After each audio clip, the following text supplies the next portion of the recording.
नमस्कार। टॉपिक है हमारा राजस्थान के इतिहास के मुख्य स्रोत। ये जो टॉपिक है राजस्थान के इतिहास के सोर्सेस, ये बीए पार्ट सेकेंड ईयर के लिए भी है, राजस्थान हिस्ट्री के कोर्स में है, और साथ ही साथ एमए प्रीवियस हिस्ट्री का भी एक पेपर है राजस्थान की हिस्ट्री का, तो दोनों के लिए इम्पॉर्टेंट है। राजस्थान के इतिहास की अगर हम बात करें तो राजस्थान के इतिहास के निर्माण के लिए हमें उस क्षेत्र से संबंधित जो ऐतिहासिक सोर्सेस हैं उन पे डिपेंड रहना पड़ता है। सोर्सेस की अगर हम बात करें तो सोर्सेस बहुत सारे हैं जिनमें हम बात कर सकते हैं। उत्खनन से जो सामग्री प्राप्त होती है, शिलालेख, प्राचीन खंडहर हो सकते हैं, उसमें प्राचीन जो भी स्थापत्य और चित्रकला के हमें अवशेष या नमूने प्राप्त हुए हैं, काव्य प्राप्त हुए, कथा साहित्य जो है, ख्यात साहित्य राजस्थान का बड़ा महत्वपूर्ण है। विभिन्न वंशावलियाँ जो विभिन्न राजवंशों से संबंधित है, राजस्थान के विभिन्न राजवंशों से, साथ ही साथ बहुत सारे ऐसे दस्तावेज हैं जैसे शासक जो जारी किया करते थे, परवाने, दानपत्र, ठीक है, इसी तरह से पट्टे जो संबंधित लोगों को जारी किए जाते थे, इसी तरह से सिक्के हुए या प्रशासन से संबंधित खाते, बहिया, जिनकी बहुत सारी कैटेगरीज हैं, और साथ ही साथ विदेशी यात्रियों के वृत्तांत। तो इन तमाम सोर्सेस से जो जानकारी हमको मिलती है उनसे हम ऐतिहासिक जो पूरा दस्तावेज है या इतिहास का जो राजस्थान का इतिहास है उसका हम निर्माण करने की कोशिश करते हैं। इन तमाम जो स्रोतों से हमें विभिन्न इतिहास विषयक जानकारी मिलती है। हालांकि कुछ स्रोतों से मिलने वाली जानकारी अतिशयोक्तिपूर्ण है क्योंकि राजाओं के निर्देशन में लिखवाए गए थे, बहुत ज़्यादा विश्वसनीय भी नहीं है। लेकिन अगर हम निष्पक्ष इतिहास की रचना करना चाहते हैं तो हमें उपलब्ध तमाम स्रोतों का गहन अध्ययन करना होता है और उनका विश्लेषण करना होता है। इसके अलावा राजस्थान के प्राचीन काल के इतिहास की अगर हम बात करें तो बहुत ही महत्वपूर्ण इतिहास रहा है। भारत के इतिहास में इसका इम्पोर्टेंट योगदान रहा है। स्वतंत्रता से पूर्व राजस्थान में बहुत छोटी बड़ी बहुत सारी रियासतें थी जो ज़्यादातर राजपूत राजवंशीय थी, कुछ जाट रियासतें हैं और कुछ मुस्लिम शासकों द्वारा शासित रियासतें भी थीं। इन रियासतों का अलग अलग इतिहास था और ये जो इतिहास है ये उस राज्य के संस्थापक और उसके घराने से प्रारंभ होता था और उसमें राजनीतिक घटनाओं और उसके युद्धों को ज़्यादातर महत्व दिया जाता था। दूसरे राज्यों के इतिहास का उल्लेख इसमें बहुत कम मिलता है। तो इस तरह का इतिहास राजस्थान में बहुत ज़्यादा हमें मिलता है। पृथ्वीराज रासो की अगर हम बात करें तो इस तरह का इतिहास हमको उस टाइम पीरियड में मिलता है।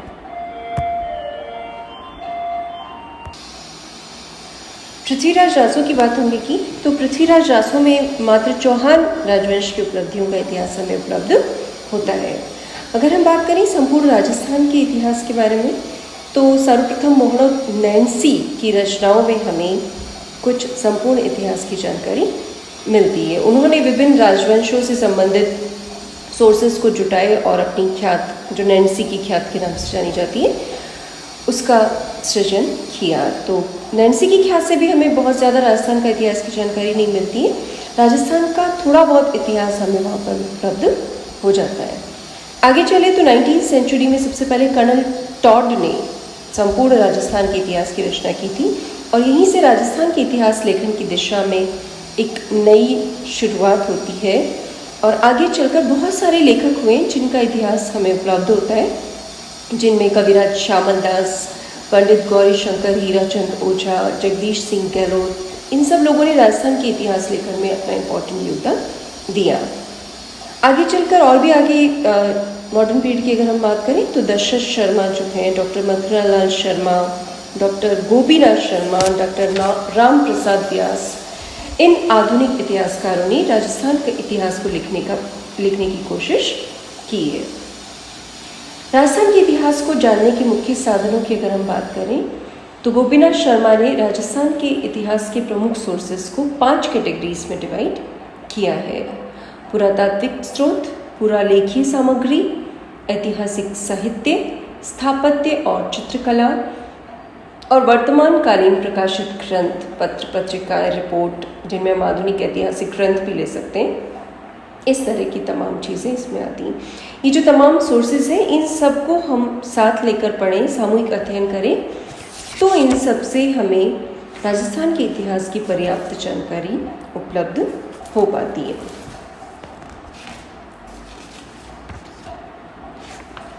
अब हम बात करते हैं पुरातात्विक सोर्सेज की। पुरातात्विक सोर्सेज से तात्पर्य है खोज और खनन से जो सामग्री हमें प्राप्त होती है, उसे हम पुरातात्विक सामग्री कहते हैं।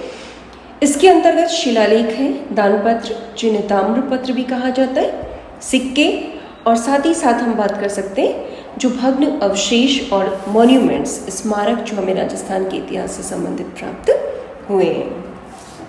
राजस्थान में सहस्त्रों की संख्या में शिलालेख हमें उपलब्ध होते हैं। ये जो शिलालेख हैं पत्थर की शिलाओं पर उत्कीर्ण किए गए हैं, प्रस्तर पट्टों पर यानी पत्थर की पट्टिकाओं पर उत्कीर्ण मिलते हैं, विभिन्न भवनों में मिले हैं, गुफाओं की दीवारों पर अंकित मिले हैं, मंदिरों में, स्तूप, मठ या स्तंभों पर भी बहुत सारे मिले हैं, तालाब, बावड़ियाँ, खेतों के पास में शिलालेख हैं। इस तरह से साथ ही साथ ताम्र पत्रों पर भी कुछ शिलालेख अंकित मिले हैं। इनकी लैंग्वेज की अगर हम बात करें तो संस्कृत, हिंदी, राजस्थानी, फारसी और उर्दू, जिस समय क्रम में ये भाषाएं इस क्षेत्र में प्रचलित रहीं, उसी तमाम भाषाओं में हमें इन शिलालेखों की रचनाएं होती हैं। इस तरह के साक्ष्य में उपलब्ध होते हैं। शिलालेख अत्यंत ही महत्वपूर्ण ऐतिहासिक दस्तावेज माने जाते हैं। इनके कई पार्ट नष्ट भी हो चुके हैं, कईयों के तिथिक्रम के बारे में भी अनुमान लगाना मुश्किल है, लेकिन फिर भी शिलालेख अत्यंत ही महत्वपूर्ण ऐतिहासिक सोर्स के रूप में माने जाते हैं। चाहे उनमें तिथि ना हो, फिर भी हम उनकी भाषा और लिपि की विशेषता के आधार पर उनका तिथिक्रम निर्धारित कर सकते हैं। शिलालेखों से बहुत सी जानकारियाँ प्राप्त होती है। विभिन्न शासकों के विषय में जानकारी, उनके राजवंशों के विषय का विवरण हमें मिलता है, शासकों की उपलब्धियों के बारे में जानकारी मिलती है, उनके द्वारा जो जारी की गई राज्य संबंधी आज्ञाएं होती है, राजाज्ञाएं, उनके विषय में जानकारी मिलती है, सामंत, रानियों, मंत्रियों और भी इम्पोर्टेंट जो नागरिक होते थे उनके द्वारा किए गए निर्माण कार्य की जानकारी मिलती है। बहुत सारे वीर पुरुषों के विषय में जानकारी मिलती है, राजस्थान के सामाजिक इतिहास के बारे में भी, सतियों के बारे में, इस तरह की तमाम जानकारियाँ हमें शिलालेखों से प्राप्त होती है। शिलालेखों में एक महत्वपूर्ण डॉक्यूमेंट कहलाता है प्रशस्ति। जिस शिलालेख से मात्र किसी शासक की उपलब्धि की यशोगाथा का विवरण प्राप्त होता है, यानी किसी शासक की उपलब्धियों के बारे में अगर कोई शिलालेख बात करता है तो उसे हम प्रशस्ति कहते हैं। जैसे कि कुंभा के टाइम की कीर्ति स्तंभ प्रशस्ति कुंभा की विजयों, उपलब्धियों के बारे में बात करती है। महाराणा राज सिंह की राज प्रशस्ति इम्पोर्टेंट मानी जाती है। शिलालेखों में जो घटनाओं का वर्णन किया जाता है उससे हमें तिथिक्रम निर्धारित करने में बहुत सहायता मिलती है। बहुत से जो शिलालेख हैं उसे राजस्थान के विभिन्न शासक, दिल्ली के सुल्तान और मुगल सम्राटों के राजनीतिक और सांस्कृतिक संबंध की भी जानकारी प्राप्त होती है। तो निश्चय शिलालेख एक इम्पॉर्टेंट डॉक्यूमेंट है जिससे हमें ऐतिहासिक घटनाक्रम को समझने में आसानी होती है, तिथियों की जानकारी मिलती है, शासकों का मूल्यांकन करने में भी शिलालेखों के द्वारा जो जानकारी मिलती है वो बहुत ही इम्पोर्टेंट सिद्ध होती है। लेकिन शिलालेखों से जो जानकारी मिलती है उसको दूसरी ऐतिहासिक सोर्सेज भी पुष्ट करना ज़रूरी है, उसको पूरी तरह से सही सिद्ध करना बहुत ही आवश्यक होता है, तभी हम उनका ऐतिहासिक दस्तावेज के रूप में प्रयोग कर सकते हैं।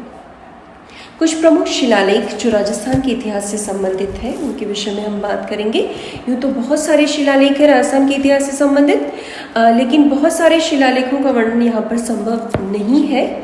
तो कुछ अत्यंत ही महत्वपूर्ण शिलालेख जिन्होंने राजस्थान के इतिहास में अपनी सोर्सेज के रूप में अपनी इम्पोर्टेंट भूमिका बताई है, उनके बारे में हम बात करेंगे।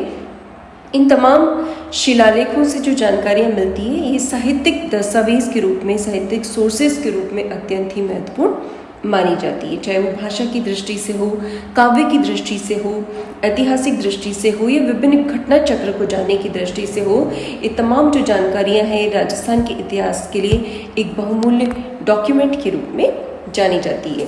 बहुत सारे शिलालेख हैं। फॉर एग्जाम्पल राजस्थान के इतिहास की बात करें, बिजौलिया का शिलालेख, नेमिनाथ आबू के मंदिर की प्रशस्ति, चीरवे का शिलालेख, श्रृंगी ऋषि का शिलालेख, रणकपुर प्रशस्ति, कीर्ति स्तंभ प्रशस्ति, रायसिंह प्रशस्ति, आमेर का लेख, राज प्रशस्ति, ये बहुत ही महत्वपूर्ण डॉक्यूमेंट्स है। इसके अलावा भी बहुत सारे शिलालेख हैं राजस्थान के इतिहास से संबंधित हैं, जिनके विषय में हम बात करेंगे डिटेल में नेक्स्ट क्लास में, जो राजस्थान के इतिहास से ही संबंधित होगी, जिसमें हम इन तमाम शिलालेखों में क्या वर्णन किया गया है, किस किस समय में ये जारी किए गए थे और इन शिलालेखों का राजस्थान के इतिहास में क्या महत्वपूर्ण योगदान है, इस संदर्भ में हम इन तमाम शिलालेखों की ऐतिहासिकता के विषय में भी चर्चा करेंगे, क्योंकि राजस्थान के इतिहास को निर्मित करने में इन तमाम शिलालेखों से प्राप्त जो जानकारियाँ हैं वो अत्यंत ही महत्वपूर्ण है।